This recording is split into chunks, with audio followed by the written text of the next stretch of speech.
What happened to Shania Twain? Shania Twain was at the highest point of her game in the late and early 90s, with 75 million collections sold around the world, 5 Grammy Awards on her mantle, and various hits under her panther print cape. The country music artist had the world at her feet. However, an embarrassing situation that involved her then-spouse, John Lange, and closest companion would before long shake her reality, as did a secretive sickness that left her with no performing voice. So what precisely befell country music's top-of-the-line female singer ever? And for what reason did she require a 15-year rest from music? Stay tuned to find out. Before we continue, hit the subscribe button and ring the notification bell. So let us begin. Childhood. The Canadian vocalist was brought into the world on August 28, 1965, making her 55 years of age. Twain had a very tough and rough childhood. She was raised by her stepfather, Jerry, a Native American who was an alcoholic and also a violent man. Her mother, Sharon, who never told her the identity of her biological father, was suffering from depression. While Shania was growing up in Ontario, Canada, she was often beaten, maltreated, and even sexually abused by her stepfather when she was just 10 years old. Generally, she wasn't opportune to be brought up by a good family and relatives, as 1/3 of her relatives committed suicide at young ages due to alcohol addiction and lack of proper care. Her actual name was Eileen Regina Edwards until her mother married Jerry, after which it changed to Twain. She grew up with 2 sisters that her mother had with her biological father, a son she had with Jerry, and Jerry's nephew after Jerry's sister died. In a memoir, she said there were certain times Jerry beat her mother, Sharon, until she became unconscious. She also said that both her stepfather and her mother were violent. Shania Twain started singing as a child. She said in her memoir that she didn't start to become a star, she only started singing to escape from everything going around her. At 8, Twain was already singing at bars to take care of the family. She took responsibility for her brother and sisters at a very young age. In 1987, she received the shocking and devastating news that her stepfather and mother both died in a car crash. This happened when she was just on the verge of having a breakthrough in her career. Even though she didn't have a happy family, she was devastated by the news, and she had to go back to her 4 siblings and care for them like a surrogate mother. This was a big setback to achieving her dreams. Twain never really had the chance to process the tragedy of losing her stepfather and mother because she was busy trying to take care for herself and her siblings. The Lyme Illness.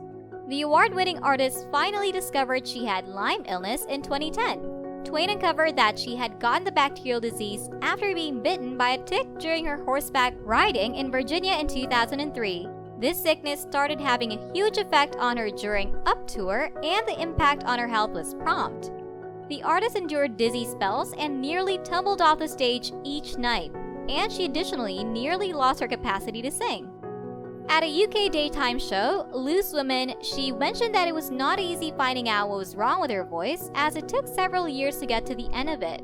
She went further to explain that it took a whole 7 years before a competent doctor finally realized that it was a result of nerve damage to her vocal cords due to the Lyme disease infection. She said that the experience was devastating because her voice was a way she expressed herself, and most especially as a vocalist. As her well-being disintegrated, Twain had issues with her vocal cords and ultimately lost her voice. She had to take a long-time break from singing, performing, or anything music. It was not clear to her at first that she had Lyme disease. Twain thought it was just weariness since she recently ended one of her tours and she just became a mom. It took 7 years before she discovered that it was Lyme disease. Twain had gone through numerous throat medical procedures to address the harm, and all the while she was at risk of losing her performing voice. In any case, the agony was too incapacitating to even consider doing without a medical procedure. Fortunately, her medical procedures worked out positively, and she's ready to perform once more. Explaining the procedure, she said Gore-Tex braces were inserted at both sides of her larynx to help the weak nerves. At the point when her voice returned in 2012, the star got the ball rolling.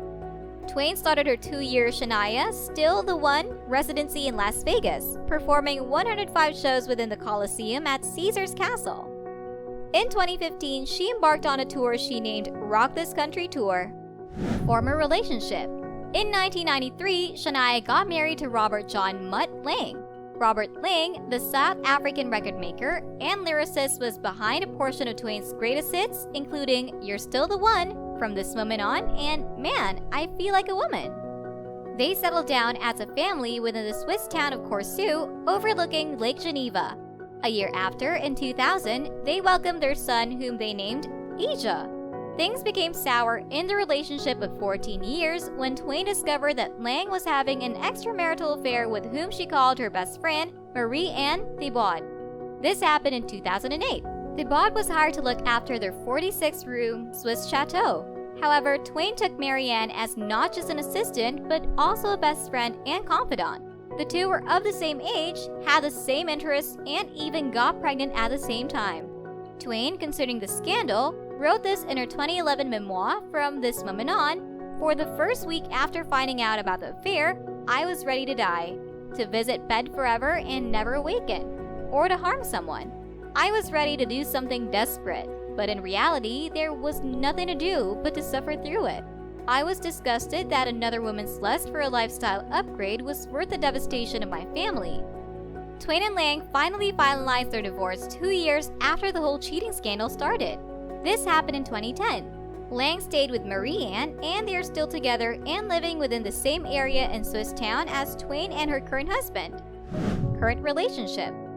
Twain, after the whole scandal was settled, got married to Swiss businessman Frederick Thibaud, whom she is older than with 5 years. The strange and surprising thing about this is that Frederick is the ex-husband of her best friend Marie-Anne, who betrayed her by having a relationship with her ex-husband Lange. Frederick had a girl with Marie-Anne. They named her Joanna. Frederick was the one who discovered proof relating to the issue and broke the stunning news of the scandal to Twain. Frederick had undeniable proof such as telephone charges, phone bills, hotel information, and receipts, and the memory of a garter belt and lingerie she packed in her box when she claimed to be disappearing for a while just to have some time alone. As Lange and Marie decided to be together, Frederick and Twain were left to pick up the pieces. The pair became close over their common agony and accordingly experienced passionate feelings for each other. They decided to finally make their engagement public in December 2010 and had their wedding on New Year's Day in 2011. They exchanged their vows with each other at the ceremony that took place at a beach in Puerto Rico. Before the wedding, Twain mentioned on her site that Frederick has been the most dependable friend and backing for both her son, Ija, and her. Furthermore, both of them going through the pain of having their families separated simultaneously and under similar outrageous conditions made him comprehend her better than anybody else. Furthermore, she said, "We leaned on one another through the good and bad times, taking turns holding each other up. We've become stronger and closer through it all, as have our children, Ija and Joanna." Current achievements. Twain delivered her 5th studio album, Now, in 2017 after 15 years of no album release. The heartbreak was a source of inspiration for the album, and because it was too much pain, some of the songs she wrote weren't released with the album because they had too much profanity. As regards this, Twain explained that she tends to use the word fuck a lot when she is angry with someone. So when she is composing, the word will literally be in every line of the song. She also said that she hated Marie-Anne, and she believes the best word to describe somebody she hated is to use the word fuck. Twain at that point started off her second Las Vegas residency, Let's Go, in December 2019. She was booked to perform at the Zappos Theater at Planet Hollywood Resort and Casino up until December 2020. She had to defer her visit in March 2020 because of the coronavirus pandemic. Twain had no issue with staying home through the pandemic as she enjoyed and made good use of the lockdown with Frederick at their home in Switzerland. And that brings us to the end of this interesting video. Was the life of Shania Twain all you expected it to be? Which song of hers do you love most? Leave your answers in the comment section below. Before you leave, don't forget to hit that like button, smash the notification bell, and subscribe to our channel to get the full celebrity experience. I hope to see you soon in the next video.